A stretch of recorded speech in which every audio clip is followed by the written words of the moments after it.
اللهم لك الحمد كما ينبغي لجلال وجهك وعظيم سلطانك، ونشهد أن لا إله إلا الله وحده لا شريك له، ونشهد أن محمدا عبده ورسوله.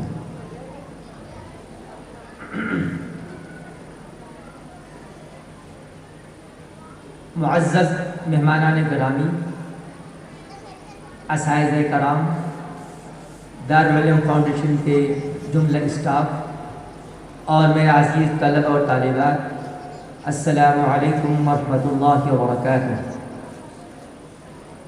میں اس موقع پر سب سے پہلے دارالعلوم فاؤنڈیشن کے ڈائریکٹر محترم جناب مولانا مفتی محمود الحسن اعظمی صاحب کو خراج تحسین پیش کرتا ہوں کہ انہوں نے کورنگی جیسے پسماندہ علاقے میں اس اسکول کی نہ صرف بنیاد رکھی بلکہ اس اسکول کو اس مقام تک پہنچانے کی ہر ممکن کوشش کر رہی ہیں کہ اس علاقے کے نونہال وطن عزیز کے بہترین معمار بن سکیں۔ یہ کہنا تو بڑا آسان ہے کہ اسکول چلا رہے ہیں، لیکن ذرا مولانا محمود الحسن صاحب سے پوچھئے کہ کتنا مشکل مرحلہ ہوتا ہے کہ جب وہ صبح سویرے ناظم آباد سے اپنے گھر سے نکلتے ہیں اور کورنگی جیسے علاقے میں پہنچتے ہیں۔ یقیناً یہ ان کا حوصلہ ہے، ان کی ہمت ہے، اور ان بچوں سے ان کی محبت ہے کہ وہ اس ادارے کو چلانے کی ہر ممکن کوشش کر رہے ہیں پورے حوصلے اور ہمت کے ساتھ۔ اللہ تعالیٰ انہیں اس کا اجر عظیم عطا فرمائے۔ اس کے ساتھ ہی اس اسکول کی پرنسپل جناب مولانا مفتی حسین احمد اعظمی صاحب کو بھی خراج تحسین پیش کرتا ہوں کہ وہ اپنے ہر آرام کی قربانی دے کر کے اس اسکول کو باب ثریا تک پہنچانے کی ہر ممکن کوشش کر رہے ہیں۔ اسکول کے ایڈوائزر جناب شاہد جمال صدیقی صاحب جو اس وقت تشریف فرما ہیں، یقیناً وہ اپنی تمام تر مصروفیات کے باوجود وہ اس اسکول کو آگے بڑھانے کے لیے کبھی پیچھے نہیں ہٹے، بلکہ اگر انہیں اسکول کے ٹائم کے بعد بھی ٹائم دینا پڑا تو انہوں نے بغیر کسی تکلف کے وہ وقت دیا، اور اسکول کی پرنسپل حسین احمد صاحب کی شانہ بشانہ دونوں ایک دوسرے کے شانہ بشانے رہے اور اسکول کو آگے بڑھاتے رہے۔ میں اس اسکول کی تمام ٹیچرز اور جملہ اسٹاف کو مبارکباد پیش کرتا ہوں کہ ابھی آپ نے بچوں کا پروگرام دیکھا جو یقیناً بہت چھوٹی بچیاں تھیں، اس سے پہلے 2 بچوں کا پروگرام، اس سے پہلے پروگرام، اور یہ جو میں نے پروگرام ابھی میرے سامنے ہوا کہ گھر میں ہم اپنے بچے کو سیدھے ہاتھ سے کھانا کھلانے کی کتنی بھی کوشش کریں ہمارے لیے کتنا مشکل مرحلہ ہوتا ہے۔ یہ بچے جو ٹیبلو پیش کر رہے تھے اور ایکشن کر رہے تھے اور بالکل پرفیکٹ ایکشن تھا ان کا، ہر بچے کا ایک ہی جیسا تھا۔ یقیناً اس میں ان معلمات، ان ٹیچرز کا کمال ہے کہ انہوں نے ان بچوں کو اس قابل بنایا، ان پر محنت کی اور محنت کر کے یہاں تک پہنچایا۔ آپ نے ایک بات شاید محسوس کی کہ میں جو اگلی سیٹ پر بیٹھا ہوا تھا، میں اس بات کو بہت غور سے جائزہ لے رہا تھا کہ وہ چھوٹے بچے کلاس 1 کے بچے جب وہ انعام کے لیے آ رہے تھے تو بالکل لائن اپ ہو کے آ رہے تھے، بالکل ترتیب سے آ رہے تھے، راستے میں کہیں وہ مس نہیں کر رہے تھے، ترتیب سے آئے اور اپنے انعام لے اور چلے گئے۔ بڑے بڑے پروگرام میں ہم نے دیکھا جہاں مطلب ہے کہ گریجویشن لیول کے اور پوسٹ گریجویشن لیول کے پروگرام ہوتے ہیں، وہاں بدنظمی ہو جاتی ہے، وہاں انتظام اپنے اس پر نہیں رہتا ہے، مگر یہاں الحمدللہ وہ چھوٹے بچے بھی پوری نظم و ضبط کے ساتھ، پورے ڈسپلن کے ساتھ آ رہے تھے۔ اس میں یقیناً اسکول کا جتنا بھی اسٹاف ہے ان سب کا کمال ہے اور ان سب کا کریڈٹ پہنچتا ہے کہ انہوں نے اپنے بچوں کے اس انداز سے تربیت کی کہ وہ اس تربیت کے مطابق آگے رہے۔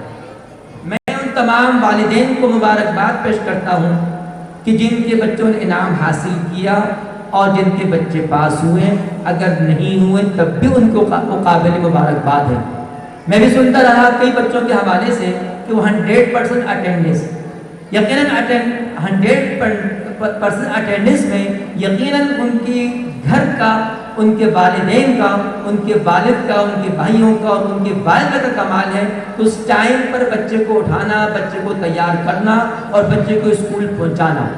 مجھ سے پہلے یاسر بھائی نے جو باتیں آپ سے کہی ہیں، یقیناً اگر ان باتوں پر عمل کیا جائے تو مزید آپ کے بچے آگے بڑھ سکتے ہیں اور ترقی حاصل کر سکتے ہیں۔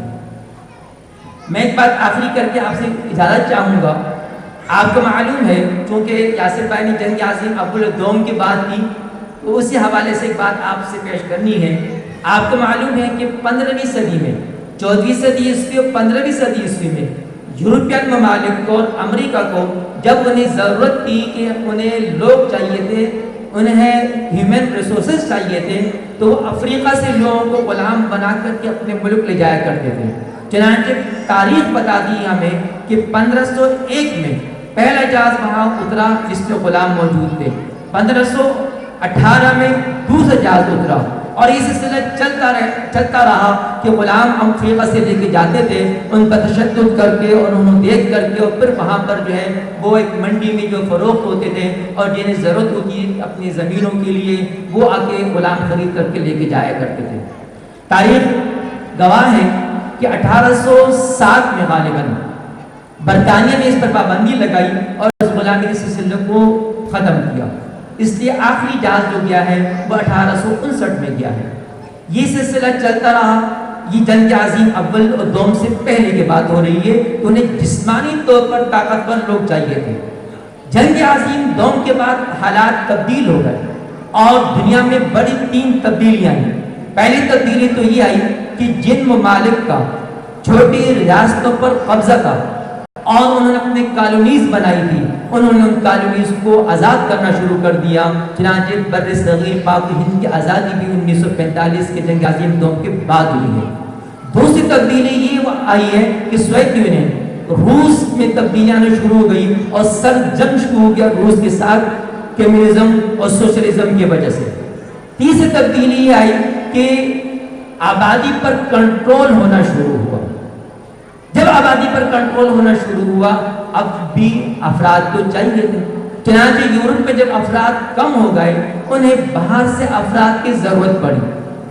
پہلے ضرورت تھی ان کو جسمانی طور پر طاقتور لوگوں کی، اب انہیں جسمانی طور پر طاقتور لوگوں کی ضرورت نہیں تھی۔ ابھی یاسر بھائی کہہ چکے ہیں کمپیوٹر کا دور آگے بڑھ گیا ہے، چنانچہ اب ان کو ضرورت تھی جو ذہنی طور پر طاقتور ہو، انہیں پروفیشنل لوگوں کی ضرورت تھی، انہیں اسکلز ہولڈ کی ضرورت تھی کہ ایسے لوگ جو اسکلز فل ہوں اور پروفیشنل ہوں۔ چنانچہ انہوں نے اس کے لیے جتنے غریب ممالک تھے، Pakistan, Bharat, Indonesia, Malaysia, Singapore, Philippines, وہاں انہوں نے سلسلہ شروع کیا اے لیول اور او لیول کا۔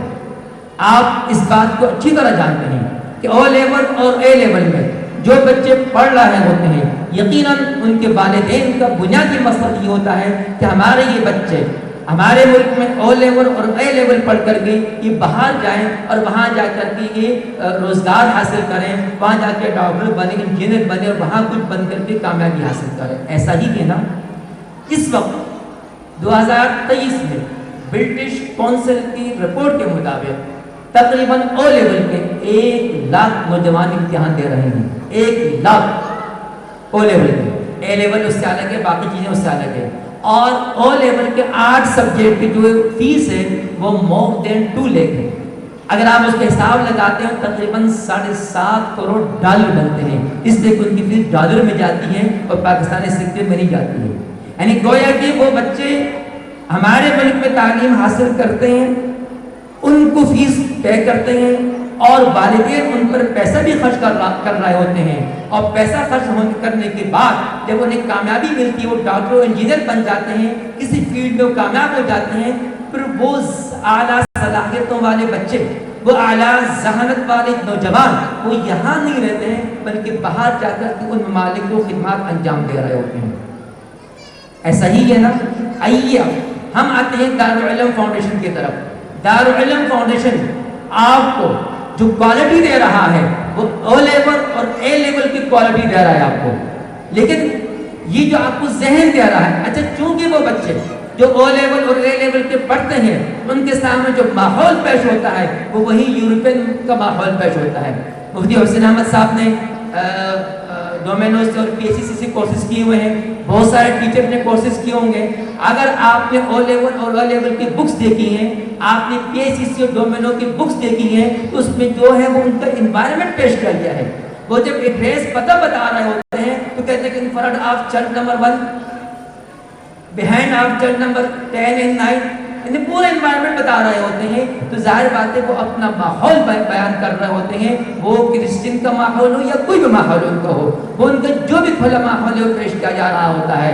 الحمدللہ دارالعلوم فاؤنڈیشن آپ کو جو کوالٹی دے رہا ہے وہ او لیول اور اے لیول کی کوالٹی دے رہا ہے, اور جو ماحول آپ کو دے رہا ہے وہ اسلامک ماحول آپ کو دے رہا ہے. وہ آپ کو یہ ماحول دے رہا ہے کہ جب بچہ گھر میں آئے تو السلام علیکم ورحمۃ اللہ وبرکاتہ کے الفاظ کہہ کر گھر میں داخل ہو تاکہ گھر میں برکتیں ہوں. جب وہ بچہ گھر سے جا رہا ہو تو وہ سلام کر کے گھر سے جائے, اپنے والدین کو اللہ حافظ کہہ کر گھر سے جائے تاکہ اس پر بھی سلامتی ہو, گھر والوں پر بھی سلامتی ہو. جب وہ بچہ کھانے کے لیے بیٹھتا ہے تو بسم اللہ الرحمن الرحیم کہہ کر کھانے کے لیے بیٹھتا ہے, اور ان دعاؤں کا اہتمام کر کے کھانے کے لیے بیٹھ رہا ہوتا ہے.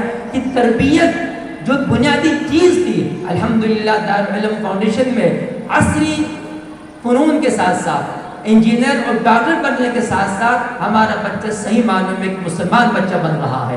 کہ وہ اگر ڈاکٹر بنے گا تو صحیح معنوں میں ایک مسلمان ڈاکٹر ہوگا, وہ اگر انجینئر بنے گا صحیح معنوں میں ایک مسلمان انجینئر ہوگا. اس لیے آپ تمام والدین کو میں مبارکباد پیش کرتا ہوں کہ آپ نے اپنے بچے کے لیے ایک ایسے تعلیمی ادارے کا انتخاب کیا ہے جس تعلیمی ادارے میں تعلیم کے ساتھ تربیت دی ہے.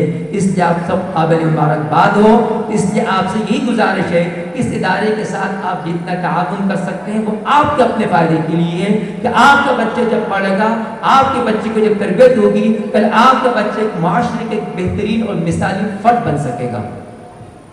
آخر میں بس یہ بات عرض کر رہا ہوں کہ اس دائرے کے بانی ہمارے استاد محترم حضرت مولانا افتخار صاحب نبر اللہ مرقدہ و برقد اللہ مسجعہ, ان کی بھی یہی خواہش تھی. وہ اس ادارے یہ میں آپ کو بالکل واضح طور پر بتانا چاہ رہا ہوں کہ یہ ادارہ کمرشل بنیاد پہ نہیں چل رہا ہے. اس ادارے کے مقصد کوئی مالی منفعت حاصل کرنا نہیں ہے. میں شروع سے اس ادارے سے منسلک ہوں, جب سے ادارہ قائم ہو رہا تھا اس وقت سے لے کر کے آج تک منسلک ہوں. یہ میں بالکل کلیئر طور پر کہنا چاہ رہا ہوں کہ اس ادارے کا مقصد یہ ہرگز نہیں ہے کہ مالی منفعت کمائے. حضرت کے جو مقاصد تھے وہ یہی تھے کہ ہمارا بچہ, ہمارا نونہال وہ کل اس ملک کا بہترین معمار بن سکے. آج کل جو کچھ ملک میں افراتفری پھیلی ہوئی ہے وہ اس افراتفری کا شکار نہ ہو. وہ اگر اقتدار پر آتا ہے اس کے بعد کوئی کرسی آتی ہے, کوئی منصب آتا ہے, تو اس کرسی اور منصب کو اس انداز سے سنبھال سکے کہ وہ پاکستانی قوم, پاکستانی ملت اور اس ملک کی خدمت کے طور پر کو سنبھال سکے. اس لیے آپ تمام والدین قابل مبارکباد ہیں کہ آپ نے ایک اس ادارے کا انتخاب کیا ہے. میں اس ادارے کے ڈائریکٹر جناب محمود الحسن صاحب, اس کے پرنسپل جناب مفتی حسین احمد صاحب اور ایڈوائزر جناب شاہد صدیقی صاحب, تمام اسٹاف کو مبارکباد پیش کرتا ہوں اور دعا دیتا ہوں کہ اللہ تعالیٰ اس ادارے کو مزید ترقی نصیب فرمائے اور کامیابی عطا فرمائے. آمین. بہت شکریہ.